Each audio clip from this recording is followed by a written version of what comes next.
come to the church, நீங்கள் ஆலயத்திற்கு வரும் பொழுது do not expect Jesus to touch you. இயேசு உங்களை தொட வேண்டும் என்று நீங்கள் எதிர்பார்க்க வேண்டாம். Don't say Jesus touch me.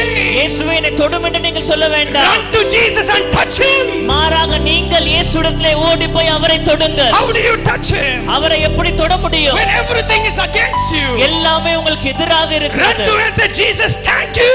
இயேசுவிடத்திலே ஓடி வந்து இயேசுவே நன்றி என்று சொல்லுங்க. You can touch him. அவரை நீங்கள் தொட முடியும். When everything is failure, எல்லாமே தோல்வியா இருக்கிற you say நேரத்தில் thank you Jesus for your success. ஆண்டவரே உம்முடைய ஜெயத்திற்காக நன்றி என்று You சொல்லுங்க. are touching Jesus. அப்பொழுது நீங்கள் ஆண்டவராக இயேசுவை தொடுகிறீர்கள். எத்தனை பேருக்கு அது புரிஞ்சது?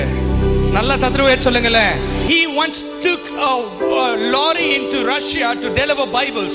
வேதங்களை கொண்டு போகும்படியே ரஷ்யா தேசத்திற்குள்ளே தன்னுடைய லாரியை எடுத்து கொண்டு போகிறார். After he was coming back, he had to drive the lorry after unloading everything. எல்லாவற்றையும் லாரியிலிருந்து எடுத்து வைத்து விட்டு தன்னுடைய லாரி எடுத்து கொண்டு வருகிறார். And he wanted to go inside a bridge, a subway. ஒரு குகை போன்ற ஒரு சப்வேக்குள்ள போக வேண்டும் என்று அவர் போகிறார். And the subway was smaller than the lorry. லாரியை விட அந்த சப்வே சின்னதா இருந்தது. So it was a big truck, so he had to turn the truck to the other direction and go back in another way. அந்த lorry மிக நீளமான லாரியா இருந்தனால அந்த குகைக்குள்ளே போக முடியாது. அதனால அதை திருப்பி விட்டு மற்ற பாதையிலே போக வேண்டும் என்று திருப்புகிறார். So he parked the lorry in the corner of the road. அந்த லாரியை பாதையின் ஓரத்தில் நிறுத்திவிட்டு he just got down from the lorry to go to the other side to see how if he can turn the lorry. அந்த lorry விட்டு இறங்கி விட்டு அந்த சாலையிலே போய் எப்படி லாரியை திருப்ப முடியும் என்ற வழி இருக்கிறதா என்று அவர் பார்க்கிறார். And he goes there. அங்க இறங்கி சென்று பார்க்கிறார். And before he could turn, அவர் திரும்பி பார்ப்பதற்கு முன்பாகவே there was a car that was coming close to 150 kilometers per hour. ஏறக்குறைய 150 கிலோமீட்டர் வேகத்திலே ஒரு கார் ஒன்று வந்து கொண்டிருந்தது. It comes and hits him directly. அந்த கார் வேகமாய் வந்து அந்த மனிதனை தாக்கினது. This is a real incident that took place. ரஷ்யாவிலே நடந்த உண்மையான ஒரு சம்பவம். And that person has come to our church. அந்த மனிதர் நம்முடைய ஆலயத்திற்கு வந்திருக்கிறார். I'll tell you who it is later. அது யார் என்று நான் கடைசியில் சொல்றேன். And as soon as the lorry hit him, அந்த கார் அவரை வேகமாய் இடித்த உடனே and that body of that man flew up. அந்த கார் வேகமா இடித்த உடனே அந்த மனிதனுடைய சரீரம் பறந்து போனது. And it flew up and there was a pavilion where there are iron rods in the center of the road. அங்கே சாலை நடுவிலே இரும்பு கம்பிகள் வைத்திருந்தார்கள். The body went up and fell straight onto that rods. அந்த இரும்பு கம்பிகளிலே அந்த சரீரம் வந்து அப்படி அது மேலே விழுந்தது. And the rods went into his body. அந்த இரும்பு கம்பிகள் அவருடைய சரீரத்திலே பின்புறத்திலிருந்து முன்புறம் வந்தது. And the life the thing I heard it from through my own ears. என்ற சொந்த காதினாலே நான் கேட்ட ஒரு காரியம். And the life came out of his body. அவருடைய ஜீவன் அவருடைய சரீரத்திலிருந்து வெளியிலே வந்து it went 10 feet, ஒரு 10 அடி, 20 feet, 20 அடி, 30 feet, 30 அடி. his body is lying down like this. அவருடைய சரீரம் இங்கே கீழே அந்த இரும்பு கம்பியிலே குத்தி படுத்துக் கொண்டிருக்கிறது. And he seeing the life going out of it. அவருடைய ஜீவன் அவரை விட்டு வெளியிலே போகிறதை அவர் காண்கிறார். He said in that moment he didn't know what to do.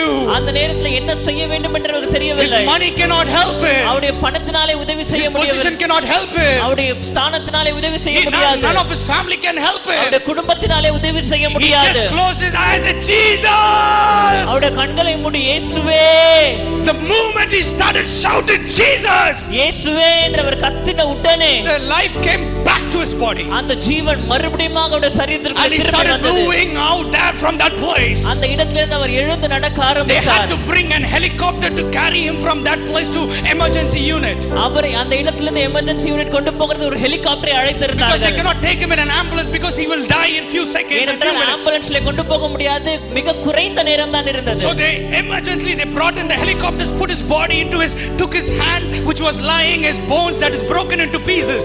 Our helicopter அழைத்து உடைந்து போன எலும்புகளை அவர் பீத்து போன அவருடைய கரத்தை எடுத்து அந்த ஹெலிகாப்டரில் வைத்து கொண்டு போனார்கள். They took him to the emergency unit. Emergency unit அவரை கொண்டு போனார்கள். And they screwed his bones to his hands. அவருடைய எலும்புகளை ஸ்க்ரூ செய்தார்கள். And they started screwing his legs, every part of his legs. அவருடைய கால்களிலே எலும்புகளை ஒவ்வொன்றாக அவர்கள் ஸ்க்ரூ செய்து வைத்தார்கள். And they started putting steel rods to his hip and they were screwing it. அவருடைய இடுப்பிலே இரும்பு தட்டுகளை வைத்து அங்கே ஸ்க்ரூ பண்ணினார்கள். This is a real incident. He said I was crying in that bed. அவர் சொன்னார், நான் என்னோட படுக்கையிலே அழுது கொண்டிருக்கிறேன். I was crying, my Lord, I cannot bear this pain. என் ஆண்டவரே, என்னால் இந்த வேதனையை இந்த வலியை தாங்க முடியவில்லை. Literally they brought the machines and they were screwing it. அவர்கள் அந்த மிஷினை எடுத்துக்கொண்டு வந்து வைத்து அதை ஸ்க்ரூ பண்ணி கொண்டிருந்தார்கள். And he was crying in pain. அவர் வலியிலே துடித்துக் கொண்டிருக்கிறார். And the doctor said, he showed me that picture photo. அந்த புகைப்படத்தை எனக்கு காண்பித்திருக்கிறார். Only his eyes was seen. அவருடைய கண்கள் மாத்திரம் தான் பார்க்க முடியுது. All over his body they were just wrapped. அவருடைய சரீரம் முழுவதும் அப்படியே சுற்றி And asked him what வைத்திருக்கிறார். happened next.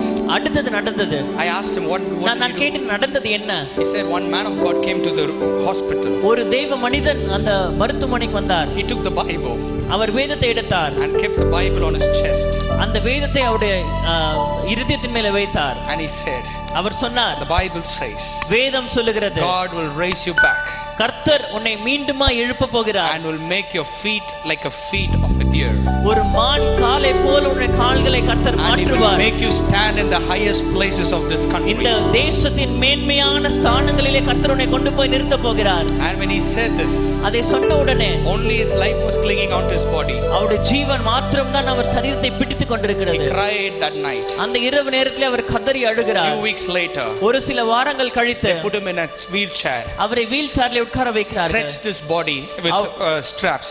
ஒரு ஒரு ஸ்டாப்பை கொண்டு அவர் வீல் சேர்ல கட்டி And they took வைக்கிறார்கள். him to the service like this.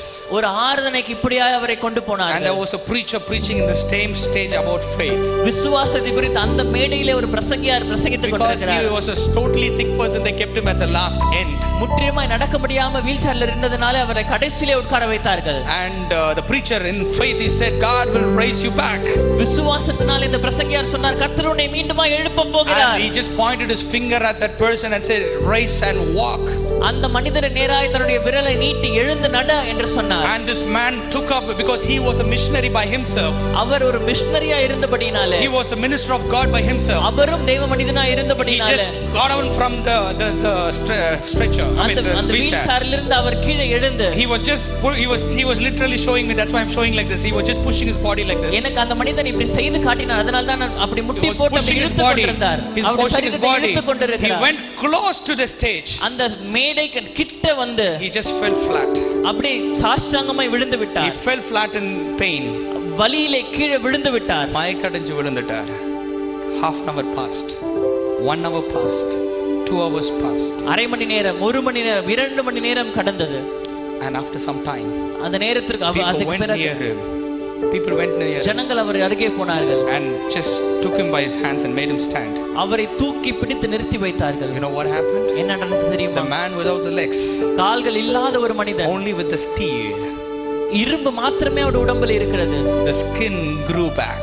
அவருடைய தோல் வளர He ஆரம்பித்தது. started walking back again. அவர் மறுபடியும் நடக்க ஆரம்பித்தார். Not tomorrow, the same service, he walked back.